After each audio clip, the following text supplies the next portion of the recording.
fazia exercício, quando eu contei com os meninos na praia, mas era um exercício que não era adequado para eles, porque era um exercício militar que era reservado para jovens acima de 17 anos. Aí eu fui com o doutor Edgar, que era o prefeito da época e um dos criadores da Guarda Mirim, e aí ele me autorizou a ensinar capoeira na Guarda Mirim, que onde eu era um dos membros naquela época, um garoto, uma criança, que começou tanto a aprender muito sobre o que se prega de civismo para ajudar o controle do município, porque não tinha turista, mas tinha veranista, né? E durante uma parte do ano vinha e danificava tudo, estragava a água. Então a Guarda Mirim iria dar um suporte que hoje a Guarda Municipal faz. Hoje o projeto foi voltado justamente para o certo, porque quem guarnecia a cidade são os pais de família, que é profissão deles, as crianças têm que estar em locais de aprendizado, como foi a capoeira. E hoje a gente tem membros da capoeira que os grupos. Depois, quando eu fui embora, aí ele me disse: gente, mas como é que não lembra? Vocês são os que. Por que é o que acontecia? É o que acontece hoje, que a gente não consegue ver.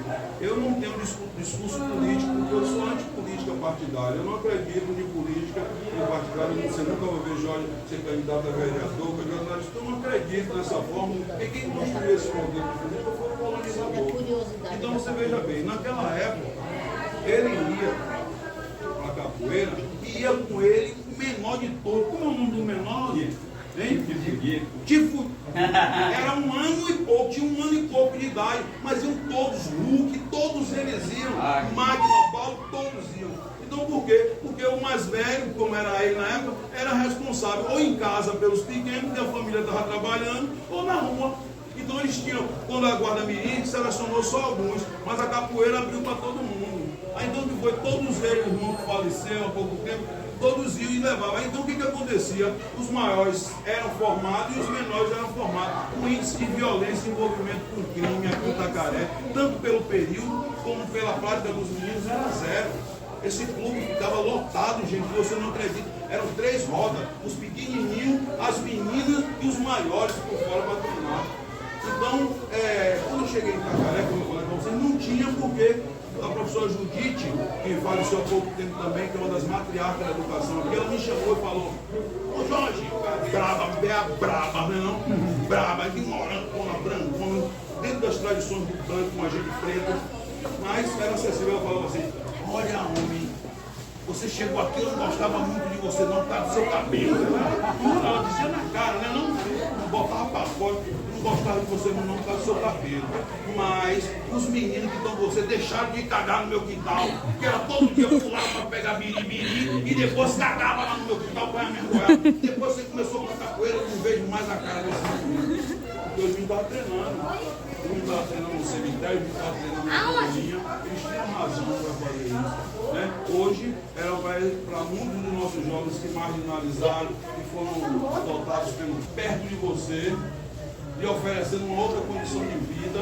Tchau, Tchau, meu amor. Tchau, Miguel. Tchau, Davi.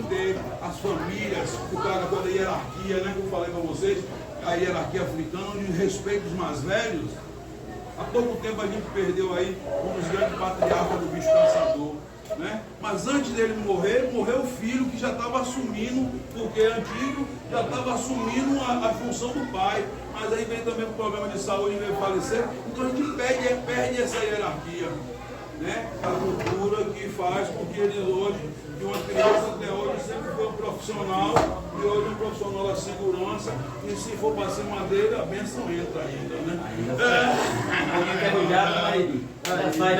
É um dos exemplos, 2 exemplos aqui da cidade, de pessoas nativas, de origem tradicional, de origem quilombola, que são os povos verdadeiros. Eu sou aqui, como eu costumo dizer, eu venho fazer esse trabalho aqui, que é um trabalho nacional.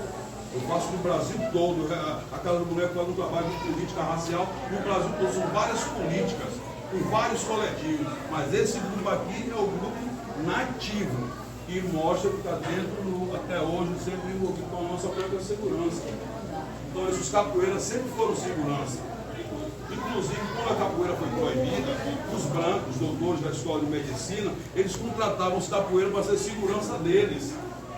eram os únicos que podiam praticar capoeira, porque para jogar capoeira você tinha que ser aproximado. Aí a gente vai agora para a parte final dessa conversa. Quando eu cheguei aqui, tinha, você perguntou, como é o seu nome? Rayan.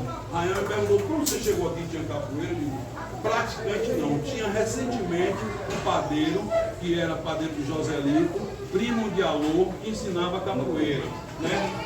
Esse daí foi embora, porque ninguém valorizou, ninguém apoiou. Mas a gente tinha aqui um mestre tradicional, que no final do século XVIII, ele já estava aqui, no final do século XVIII, no século XIX, ele estava aqui com a mestra Percelina, que era uma mestra criadora da cultura também. Daí já estava aqui com o movimento do bicho caçador, que é um dos bichos, uma das manifestações, um dos termos mais tradicionais aqui. Esse seu Astério, que era um pandeirista, fazia parte dos grupos, tanto do Dona Percelina como do bicho caçador, acompanhava ele, seu André, que também é uma figura tradicional que já fez a passagem aqui também. Eram os músicos que faziam a esmola, né? Que era uma das formas de acariar dinheiro para as festas culturais. Saíam cortejos pelas beiradas com os pandeiristas, o samba, o grupo arrecadando doação para fazer as festas tradicionais aqui e até para sobreviver, porque a Dona Percelina praticamente sobrevivia desse dinheiro da coleta que se fazia para as manifestações. Então, aqui a gente tinha o seu Astério, vocês não podem esquecer de citar aí. Esse Astério, ele viu a proibição da capoeira na Maré e na Dor, eu falei que nós temos a presença africana que não foi escravizada, né? E foram jogar no mar para limpar o navio e nadaram até